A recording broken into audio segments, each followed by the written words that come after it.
busy day today because we, the farm, are planting 4,000 trees, and to do that we need to extend all of our fencing. So today we've got our neighbour and friend coming over with a tractor and a few other friends and neighbours who are going to help us move all the posts.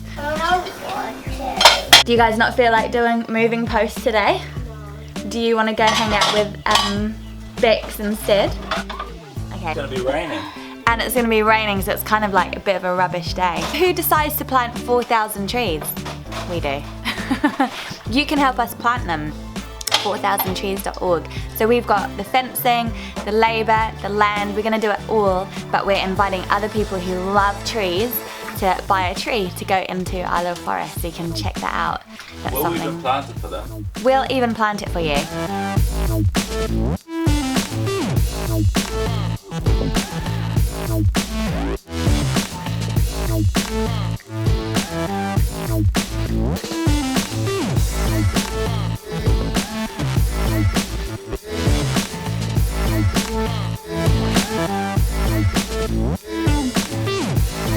The girls have gone off on their big adventure with our neighbour Bex today, and I thought I'd just take you down to the field where we're going to be doing our big planting and show you what's going on down there.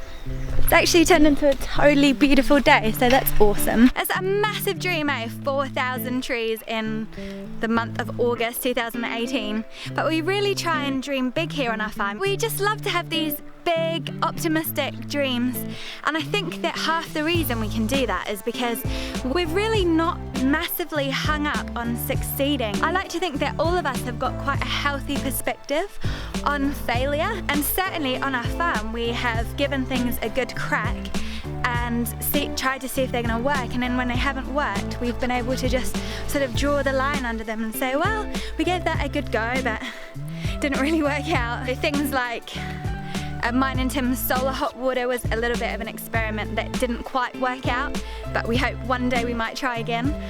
We've also tried having ducks, and that really didn't work out either. We tried having goats full time, and we also tried a massive garlic crop, and that kind of failed. In fact, just recently, personally, I had a massive failure, and I wanted to talk to you a little bit about that today. So this is the start of the planting area. We're gonna do a 7-meter stretch from here in the middle of these paddocks. We're going to split them up with a 7-meter stretch all the way to the river with a big kind of crescent of trees at the end here. And so from that end of the farm all the way to that end of the farm, there's going to be an extra massive strip of forest between the farm and the river. Having extra forest around the waterways is really protective, so it gives shade to the fish so they can survive, so they don't get too hot.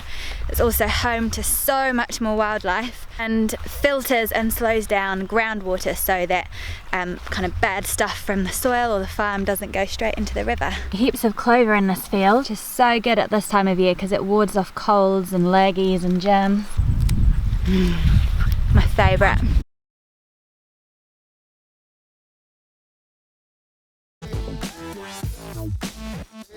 Neighbours, everybody needs good neighbours. Today we've got Robbie, our neighbour on one side, who's a fencing expert, and he's doing all the wiring with Tim. And then we've got Al, our neighbour from another side, who's come down with his massive tractor and a huge post driver, and he's driving in the big posts that allow our fence to be kind of curvy rather than just a hard straight line, which we really wanted to do that, to have more kind of natural landscaping.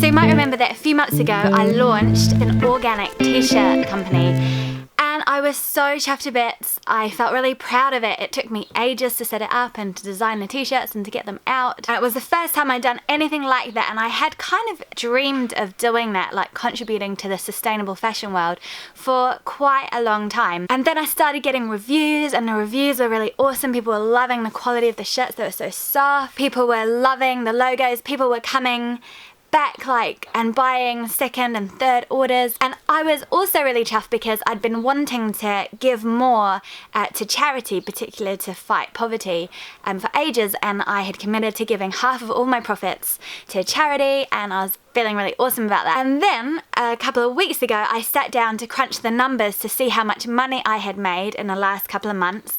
I sat down, and after scribbling and going on Google Calculator and scribbling some more, it dawned on me that not only had I not made any money, I had lost $100.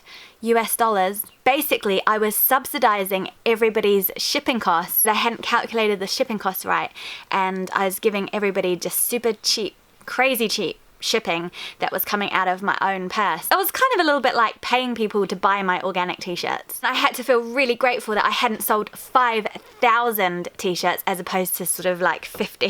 The first week, I kind of told myself, I'm shocking at admin, and I told people I'm a terrible businesswoman. I don't know why I thought I could pull something like that off. And I sort of laughed about it really derogatorily in a really derogatory manner about my poor business acumen. And then last week, I was really forced to look at my feelings about failure again, and whether that is even true about myself. Am I really a poor businesswoman? It's really important that I don't look at the things that have flopped as being a big failure, even though in lots of people's eyes, they really would be like, hello, how do you make minus $100? How do you run an organic t-shirt shop by paying people to buy your shirts? But I want my life to be a place where I can take gambles and risks and see if they take off, or if they don't, to say, well, I really learnt from that. I don't want to ever see it like success and failure, but like success and learning. There's only ever learning. And that's a gift I really want to give my children as well.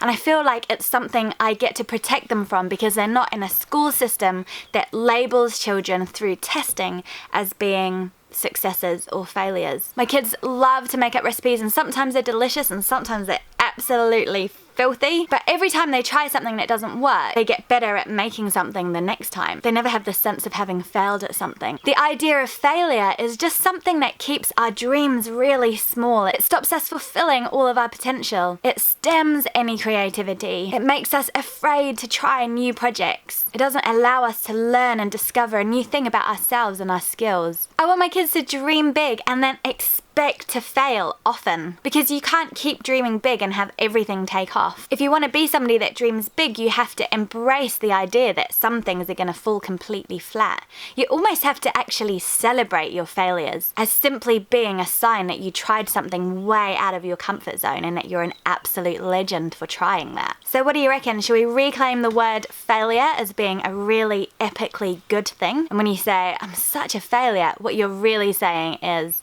I have some seriously big dreams and many of them take off. Let me know what you think in the comments. I'd love to hear from you. Wherever you are in the world, dream big. Get out of your comfort zone. Give things a crack. Just let that creativity just fizzle and burst out of you. Do not be afraid of something being a complete flop. If you want to support our big tree project, it's 4000trees.org, and we'd love for you to buy a tree. It would be amazing to have a forest that was raised from people all over the world. And I haven't given up on my t-shirt business. I have some cool new designs in the pipeline, and you can still get this cool hippie shirt and an Earth Lover shirt and a Stay Radical shirt if you head over to my Etsy shop, link below. Much love to you, and stay radical. Mwah!